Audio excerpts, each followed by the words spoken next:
One of the more difficult elements of our impending move to the United States, and the main reason that we've been moving all around Guangdong over the past couple of months, has been my wife's attempt to get an immigrant visa for the US.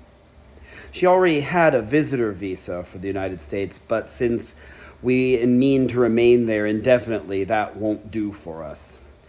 Countless people before us have dealt with the difficulties of getting an immigrant visa, and we certainly won't be the last. So this is just our story of how we got my wife an immigrant visa to the US. Getting an immigrant visa as a spouse of a U.S. citizen starts with the U.S. citizen filing an immigrant petition with the U.S. Department of Homeland Security. Fortunately, we'd already done this back in 2019. In fact, we were actually ready to start processing this visa as early as 2020, but with the COVID pandemic at the time, we ended up deciding to postpone our return to the United States and told the consulate in Guangzhou as much. We kept doing this, kept postponing our appointment until this spring, when it became clear that we were going to need to get back to the U.S. quickly. I emailed the consulate, telling them we were ready to process the immigrant visa. They responded with a set of instructions for how to schedule an appointment at their immigrant visa unit in Guangzhou, which is required for all immigrant visas issued in China. And there the trouble began. They asked us to use a contractor's website to schedule an appointment with them. When we tried this, we consistently found that it said, "No appointments are available." At first I was like, oh, well, maybe some will open up later. But they didn't. And after a month passed with no appointments available, I started contacting the consulate, asking what was wrong. Their response didn't thrill us, telling us that more interview appointment slots are being made available once the existing ones are filled doesn't help much when they never actually appear. Nor does it help to tell us to try booking later when there are appointments without telling us when that might be. And yet, they would give me no other response. As the consulate proved more and more useless, I decided to try something of which all U.S. residents can avail themselves. I asked for help from my representative in Congress. I emailed Representative Peter Aguilar's staff, and they agreed to help make an inquiry for me. It took some paperwork and some chasing around of details, but eventually the inquiry reached the immigrant visa unit in Guangzhou. It was already early July when an unexpected email arrived telling us that my wife had been scheduled for an interview in August. We finally had the appointment, so shout out to Representative Aguilar and his staff for all the help. This began the real work of getting the visa. We had to chase down documents. I hunted down some old documents that we already had that I was going to need to present to the consulate for the interview. I filled out an affidavit saying I'd financially support her and downloaded tax documents to support the affidavit. We got visa photos taken for her. All this was stuff that we did when we were still in Ningbo. After we flew to Guangdong, we then had more things to do, like getting an up-to-date criminal background check from the local government in her hometown. And when we went to Guangzhou, we had to have the medical exam done there. There are only 4 health centers in China authorized to carry out medical exams for the U.S. consulate, and none is in Ningbo, so doing it there wasn't an option. And the medical exam revealed another problem. Turned out she wasn't going to be able to get her results on time because she was still behind on one vaccination. She'd gotten some bad communication indicating that this wasn't going to be a problem. It was a problem. Without the results, she wouldn't be able to be approved at the time of her appointment. However, the health center did say that we could send the proof of the vaccination electronically once she had it. Then they, in turn, would send the medical results electronically to the consulate so that it could all be dealt with quickly. Or so we hoped. A week later was her appointment at the consulate at 7:50 a.m. It was an early morning for her, and for me too, as I watched our 2-year-old. For her, she went to the consulate, got through security, and then had to deal with an extremely unfriendly local employee of the consulate who was collecting her documents. and who kind of scoffed at some of the documents we'd brought and didn't collect them properly. Then my wife needed to wait for a consular officer to interview her.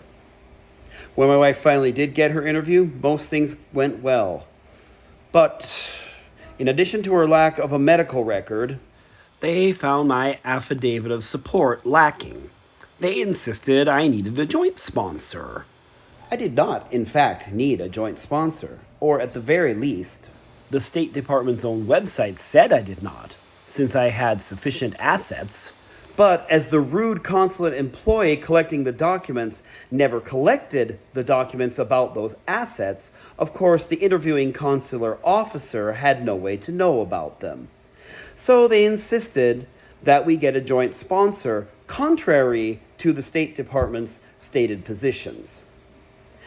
And if I'm sounding rather critical of the consulate in this video, the fault for that is wholly on them for the way they've treated us, and they should frankly get their damn act together. Service of the sort we received in Guangzhou from an official representation of the United States reflects quite poorly on the country. We probably could have forced them to accept the documents that we had, but that would have taken a lot more time and lawyers than we wanted to deal with. So instead, when my wife got home from the appointment, we got on to the process of trying to find a joint sponsor. Fortunately, my parents were quite willing to help out in this regard, though it took a few days to get all the paperwork filled out and sent by FedEx to China. Around that time, we got my wife's vaccination complete and sent the record to the health center. Meanwhile, we got slowed down on the affidavit of support again. FedEx took 2 days longer to deliver it than they said they would. Just a thought, FedEx, but if someone's paid over $100 for express shipping, it really shouldn't be sitting in Anchorage for over 24 hours, like ours did. But anyway, it did eventually get to China. It got there when we were in Shenzhen visiting relatives. And on that very day, I took it to be sent to the consulate in Guangzhou. I actually had time to film that, so let's go look at that now. Here I am on my way to this China CITIC Bank to submit our documents. Hopefully the last documents. Why go to a bank to deliver documents, you might wonder? The simple answer is because the consulate says so. As for why they choose a bank and not a courier, I'm not really sure. I do know they have agreements with this bank to receive payments, so maybe they just thought it was easier to also have them involved in couriering things to the consulate. Here's the bank. I have a number and I'm in the bank waiting now. All right, it's done. I'm on my way back to my relative's house now, through a shopping mall because it's raining outside, so I'm going to get as far as I can indoors. They gave me a receipt. They said they'll send it by courier to the consulate soon.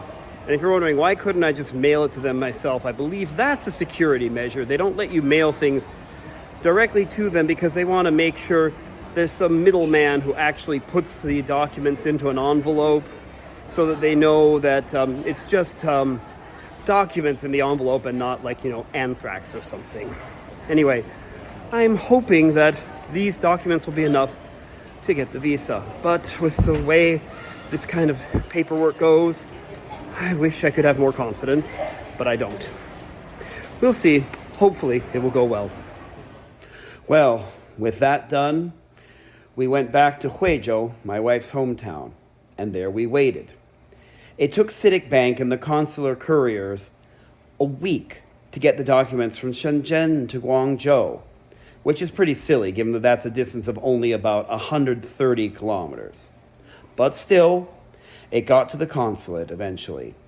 And that Friday afternoon, when I checked on our visa status, we saw that it had changed from refused to issued. The visa was finally issued. We still needed to wait for it to come to us, but it was officially issued. Its arrival took a little longer than we might have liked because it happened that the next Monday was a U.S. holiday. And yes, embassies and consulates generally close not only on the public holidays of the country they're located in, but also on the public holidays of the country that sent them. But anyway, regardless, they did send it out the next day, Tuesday, and by the next day, Wednesday, the visa and passport had arrived at the CITIC Bank branch we had designated in Huizhou. And here's what happened when we finally got it. We finally got it. And here's what an immigrant visa looks like. Not too different from the old non-immigrant visa she used to have, except for that little immigrant visa notation. As for the old immigrant visa, the consulate canceled it without prejudice. We won't be needing it anymore. And that's our story of getting an immigrant visa for the United States. It's not the worst story anyone's ever had. Still, I will continue to jeer the U.S. consulate in Guangzhou for their rude treatment of us and for not following the State Department's own rules, and also jeer FedEx for not delivering our shipment in time. Representative Aguilar's staff, though, they get a big thumbs up from me. Anyway, with visa in hand, we've now booked our flights from Hong Kong International Airport to the United States. But that's another video. And if you don't want to miss that one, this would be a great time to like this video and subscribe to my channel. Thanks so much for watching. See you all next time. Bye.